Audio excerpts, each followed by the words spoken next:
ભાદરવી પૂનમ અંબાજીના મહામેળાને ત્રીજા દિવસ અંબાજીના માર્ગો પર આસ્થા, શ્રદ્ધા અને ભક્તિનો મહીસાગર ઉમટી પડ્યો છે। દક્ષિણ રાજકોટના અંબા ખોડિયાર મંદિરથી પારંપરિક કાઠિયાવાડી પોશાકમાં નીકળેલા પદયાત્રી સંઘે અનેરું આકર્ષણ જમાવ્યું છે।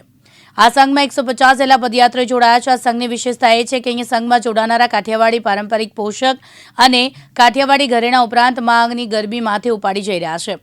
બધા જ સંઘ કરતાં અલગ રીતે તરી આવતા સંઘમાં તમામના ઉંમર લોકો, મહિલાઓ, બાળકો પણ જોડાયા છે। સંઘ 12 દિવસ બાદ 14ના દિવસે અંબાજી પહોંચશે। મારું નામ કૌશિક પડિયારસિંહ। અમે રાજકોટથી અંબા ખોડિયાર મંદિરેથી 22 વર્ષ પૂર્ણ કરી અને 23મા વર્ષમાં મંગલ પ્રવેશ કર્યો છે અને અમે આ પદયાત્રાને પદયાત્રા તરીકે નહીં પણ એક ઉત્સવ તરીકે ઉજવી છીએ, જે તમે આ બહેનોને અને ભાઈઓને કપડામાં જોઈ શકો છો। અને બીજા સંઘોને પણ અમે આવું કહેવા માગીએ છીએ કે આપણે માતાજીના કોઈ પ્રસંગમાં જવું હોય તો આપણે આ કપડાં પહેરીને જાય તો માતાજીને આપણને આશીર્વાદ દેવાનું મન થાય અને રસ્તામાં જેટલા ભાવિ ભક્તો હોય એને પણ આપણને આશીર્વાદ દેવાનું મન થાય। અમે તમામ પ્રકારના સમાજને આવરી લઈ અને રોજે રોજ એ પ્રમાણેનો અલગ અલગ પોશાક પહેરીને જ ચાલીએ છીએ કે તમામ પ્રકારના સમાજ છે એ આવી જાય એમાં। અમારે 12 દિવસ થાય છે અંબાજી પહોંચતા અને 13મા દિવસે અમે ધજા ચડાવી છીએ। 14ને દિવસે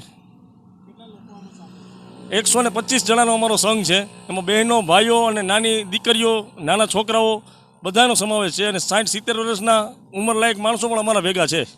બારડ દીનાબેન બારડ।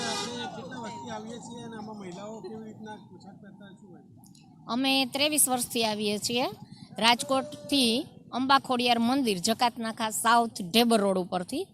અને બહેનો અમારા છે બધા આપણી ભારતની સંસ્કૃતિને જાળવવા માટે અને જાળવી રાખવાનો આગળ સંદેશ મોકલવા માટે આ રીતનો પોશાક પહેરે છે। અને બધાને જ્યારથી નીકળે ત્યારથી તો છેક જ્યાં આપણે સ્થાયી થવાના હોય ત્યાં સુધી બધાને માથે ઓઢેલું જોઈએ અને એક મર્યાદામાં અમારા દરેક સભ્યો ચાલે છે અને મા અંબાને ખુશ કરવા માટે અમે આવા પોશાક પહેરીએ છીએ। અંદાજે 60 હશે। અનુપસિંહ ચાવડા, દિવ્યાંગ ન્યૂઝ, મહેસાણા।